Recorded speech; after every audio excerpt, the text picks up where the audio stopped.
Hi friends, నేను పరమేష్ నేను మాట్లాడుతున్నాను. కర్నూలు డిస్టిక్ డోన్ మండలం చనగొండ విలేజ్ నుంచి మాట్లాడుతున్నా. మేము వచ్చేసి ఇప్పుడు ఈవినింగ్ సాయంత్రం వచ్చేసి చేనుకు వచ్చినాం. చేనుకు వచ్చింటే కంది సద్ద, ఇది కంది, దీన్ని కంది అంటారు, దీన్ని సద్దలు అంటారు. 3 months బ్యాక్ నుంచి వర్షం లేక వర్షం ఉండలేదన్నమాట. ఇప్పుడు వర్షం పడింది మొన్న 1 week 10 days తర్వాత వర్షం పడింటే సద్దలు బాగా కాసినాయి అనుకుంటే ఈ సద్దలు వచ్చేసి కన్నగా గువ్వలు తినేస్తున్నాయి. ఏదో పంట పండుతుందిలే అనుకుంటే మొత్తం గువ్వలు తినేస్తుంటే మేము అందువల్ల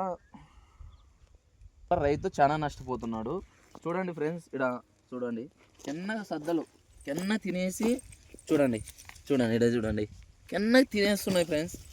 చూడండి ఇక్కడ చూడు, కెన్నగా ఇక్కడి నుంచి ఇక్కడ దాకా తినేస్తే ఎట్లా రైతులు ఎట్లా బాగుపడేది? ఇలాగైతే బాగా కష్టం ఫ్రెండ్స్. అందులో వచ్చేసి మా విలేజ్లో, చనగొండ విలేజ్లో వర్షాలు లేని వల్ల రైతులు చాలా నష్టపోతున్నారు. అందులో వచ్చేసి వాటర్ ప్రాబ్లం ఉంది. వాటర్ ఎక్కడో 1 kilometer దూరంలో నీళ్ళు ఎత్తుకొచ్చుకోవాలా, అక్కడ కూడా నీళ్ళు ప్రాబ్లమే. మొత్తం కెన్నగా అయిపోయినాయి. ఎప్పుడు పూర్వకాలం అప్పుడు దోగిచ్చినది అది. ఇంతకుముందు అప్పటి నుంచి నేను పుట్టకముందు నుంచి కూడా, అంతకుముందు కూడా మా పెద్దలు ఆ బావిని తోగిచ్చింటే ఆ బావిలో కూడా వాటర్ అయిపోయినాయి.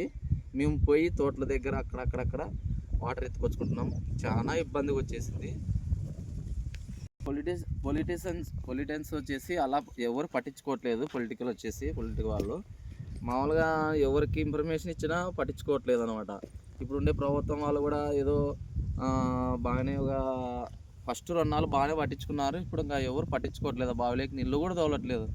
ఆ బావిలో పోతే ఆ నీళ్ళు వాటర్ కూడా కెన్నగా మంచి నీళ్ళు మాదిరి లేవన్నమాట. మొత్తం ఉప్పు మాదిరి తయారైపోయినాయి.